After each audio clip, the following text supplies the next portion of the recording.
बिस्मिल्लाहिर्रहमानिर्रहीम। हज़रात गिरामी, आज की ये नशिस्त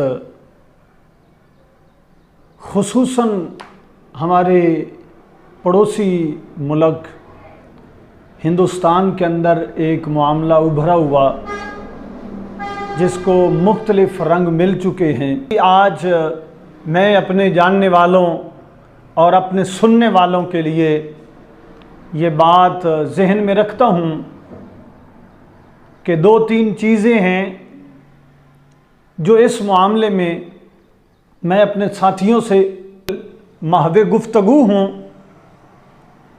सबसे पहली बात, ये मामला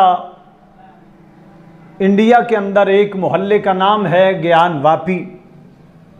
वहाँ की मस्जिद है गयान वापी।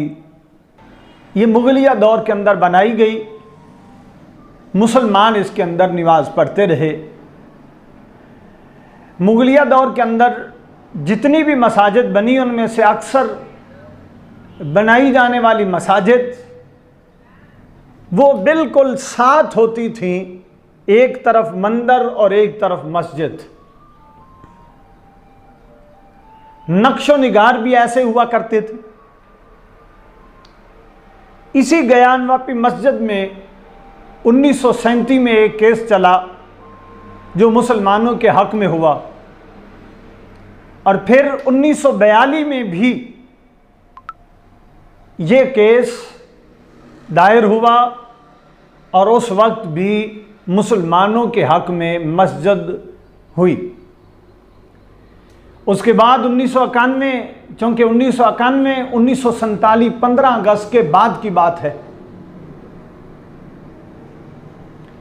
1991 के अंदर भी ये दोबारा ये मामला पुट अप हुआ। उसके अंदर 1991 के अंदर ये मामला तय पाया कि ये मस्जिद मुसलमानों की है और फैसला मुसलमानों के हक में हुआ। अब आप इस मस्जिद विवाद के कानूनी पचड़े को समझिए। मसाजिद का कहना है कि 1937 में ही दीन मोहम्मद बनाम यूनियन इंडियन ऑफ इंडिया के मामले में साफ हो गया कि ये मस्जिद है। मसाजिद का यह भी कहना है कि 1942 में हाई कोर्ट ने भी इस पर फैसला दे दिया था। अंजुमन इंतजामिया मस्जिद के मुताबिक 1991 में यह मुकदमा लॉर्ड विश्वेश्वर के नाम से दाखिल हुआ था। ये मुकदमा पंडित सोमनाथ व्यास जी ने किया था, जो खुद को पूरे परिसर का मालिक बताते थे। उस समय इसमें केवल अंजुमन इंतजामिया मसाजिद ही पार्टी थी। बाद में सुन्नी सेंट्रल वक्फ बोर्ड भी इसमें पार्टी बन गई, क्योंकि सुन्नी सेंट्रल वक्फ बोर्ड पहला याचिका करता है। मुस्लिम पक्ष ने अदालत में दलील दी कि आजादी के वक्त ज्ञान वापी मस्जिद का वजूद था। आजादी के वक्त मस्जिद में नमाज पढ़ी जाती थी।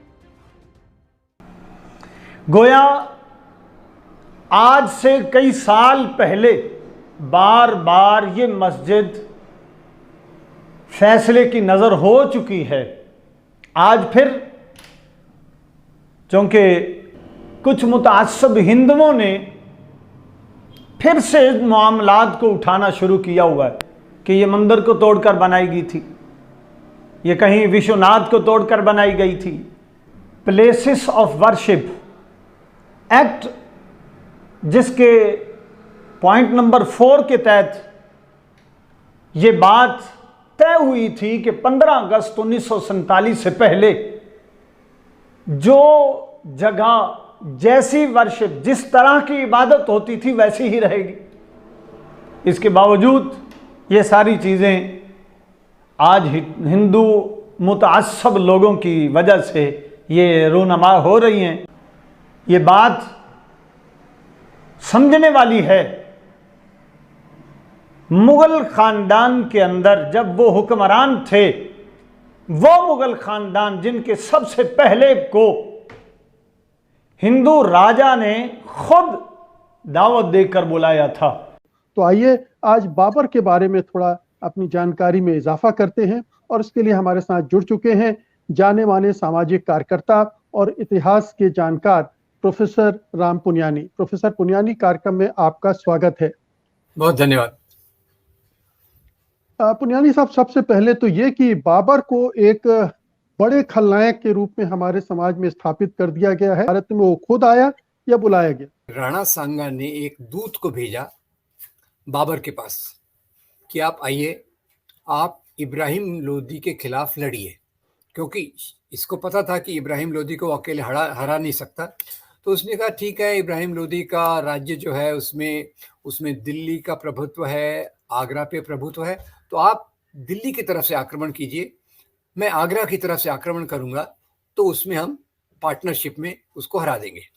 और इनकी लड़ाई हुई पानीपत में, और ये पानीपत की लड़ाई ने यहाँ के इतिहास को एक नई दिशा दे दी, ने इब्राहिम लोदी को हरा दिया, आके दिल्ली पे राज किया।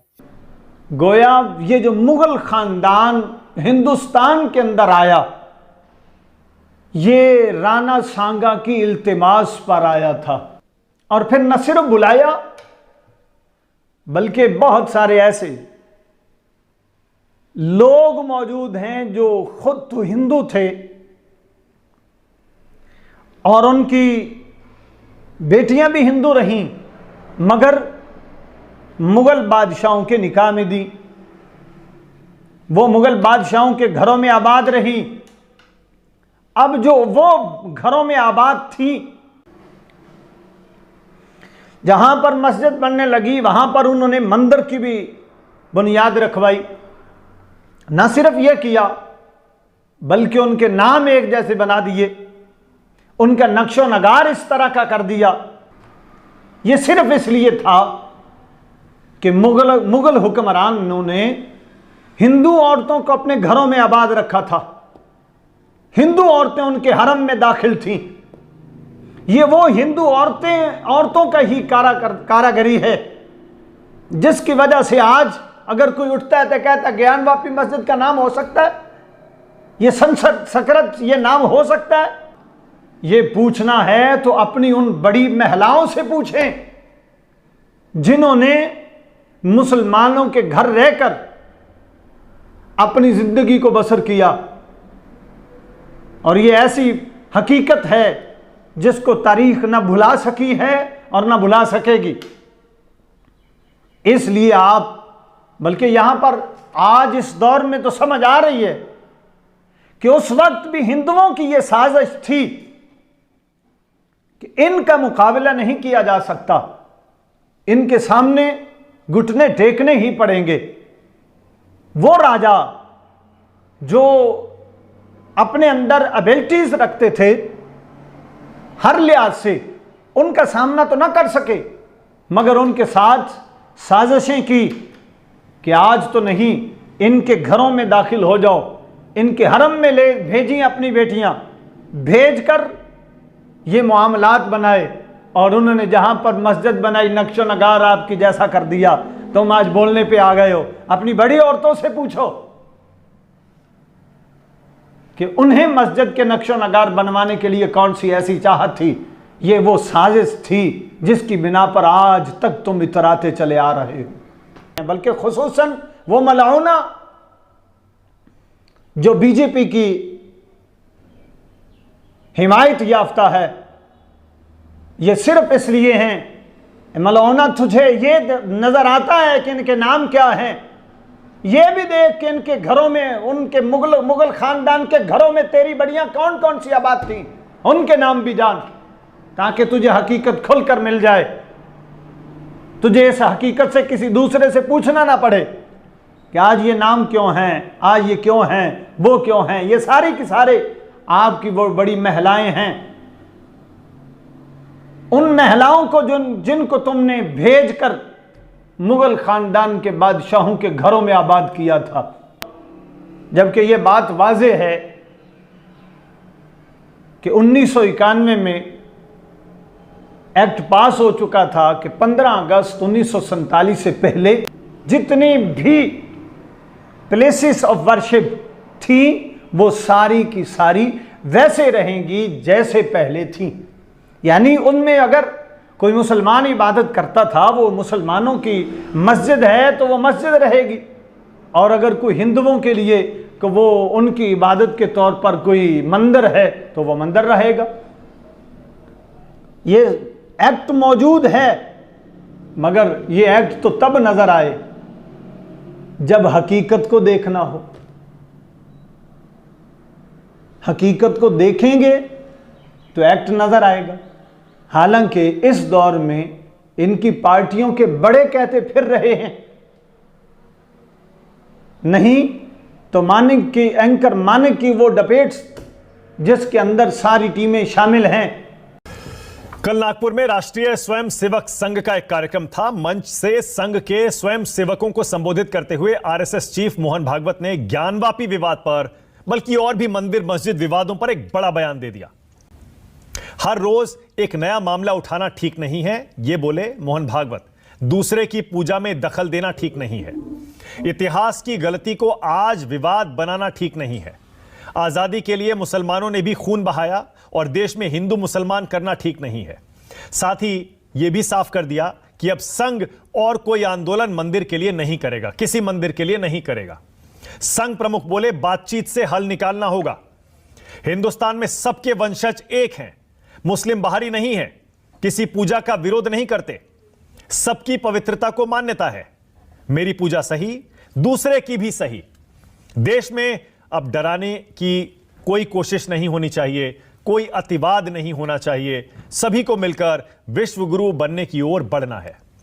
उसको कोई अहमियत नहीं देता कि उसकी बात को कोई पूछ लिया जाए। वो कह रहा है कि नहीं, छोड़ दें इन बातों को, मगर नहीं, हम मुल्क हिंदुस्तान में रहते हैं, हम चूंकि मुतासब हिंदू हैं, हम तो इन बातों से नहीं रुकेंगे। आप अपनी डिबेट्स के अंदर देखें अन्नोराज बेदौरिया क्या बोल रहे हैं।